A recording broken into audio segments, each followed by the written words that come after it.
1943 की बात है और सेकेंड वर्ल्ड वॉर पूरे जोर शोर से चल रहा था। जर्मनी के ऊपर कहीं आसमान में अमेरिकन पायलट चार्ल्स ब्राउन एक B-17 बॉम्बर उड़ा रहे थे। विमान काफी क्षतिग्रस्त हो चुका था, पूरा छलनी हो चुका था, ईंधन लीक हो रहा था, इंजन से धुआं निकल रहा था और उनका आधा क्रू ऑलरेडी मर चुका था। उनका बॉम्बिंग मिशन पूरी तरीके से गलत हो चुका था। ब्राउन खुद हवा में ही बेहोश हो चुके थे और जब होश आया तो विमान पत्थर की तरह एक फ्री फॉल में जा रहा था। मौत बस कुछ सेकंड दूर जमीन पे वेट कर रही थी। होश आया तो उन्होंने जैसे तैसे कंट्रोल को संभाला। जहाज कुछ हद तक संतुलित हुआ, लेकिन खतरा भी टला नहीं था। तभी एक जर्मन फाइटर उनके करीब तेजी से आया और उसे उड़ा रहे थे लुफ्टवाफ यानी जर्मन एयरफोर्स के पायलट फ्रांस स्टिगलर।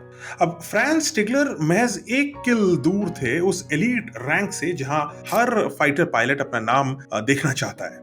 स्टिगलर की हाथ उनके कंट्रोल तक गए, उंगली ट्रिगर के ऊपर थी, लेकिन कुछ हुआ और स्टिगलर गोली नहीं चला पाए। उन्होंने देखा कि जो टेल गनर था बॉम्बर का, वो पूरी तरीके से लहूलुहान हो चुका था और बाहर लटक रहा था। B-17 बॉम्बर की सारी खिड़कियां टूट चुकी थीं और धातु पर बड़े बड़े खून के निशान थे। ट्रिगर दबा पाए उससे पहले स्टिगलर को याद आई अपनी ट्रेनर की एक बात। अगर तुम किसी ऐसे झूलते हुए आदमी या घायल अवस्था में सोल्जर के ऊपर गोली चलाओगे तो मैं तुम्हें खुद मार दूंगा। स्टिगलर को लगा कि वो बॉम्बर अब दुश्मन नहीं है, वो महज एक गिरता हुआ इंसान है जो अपनी जान को बचाने का संघर्ष कर रहा है। स्टिगलर ट्रिगर नहीं दबा पाए। इनफैक्ट उन्होंने ब्राउन और उनके घायल विमान के साथ मिलकर उड़ान भरी, उसे जर्मन फ्लैग यानी ग्राउंड टू एयर फायरिंग से भी बचाया और फिर समुंदर के पास पहुंचते हुए सलामी दी। ब्राउन अपना B-17 लेकर के इंग्लैंड में वापस सुरक्षित लैंडिंग कर पाए। स्टिगलर ने यह बात कभी किसी को नहीं बताई, क्योंकि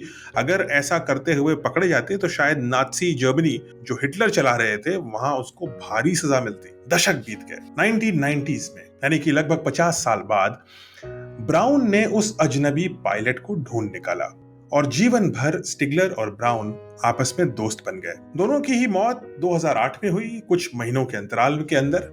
दो पायलट जो कभी दुश्मन थे आज हमेशा के लिए कहानी से जुड़े हुए हैं, क्योंकि कभी कभी सबसे बड़ी जीत युद्ध में नहीं, शांति और करुणा यानी काइंडनेस में होती है।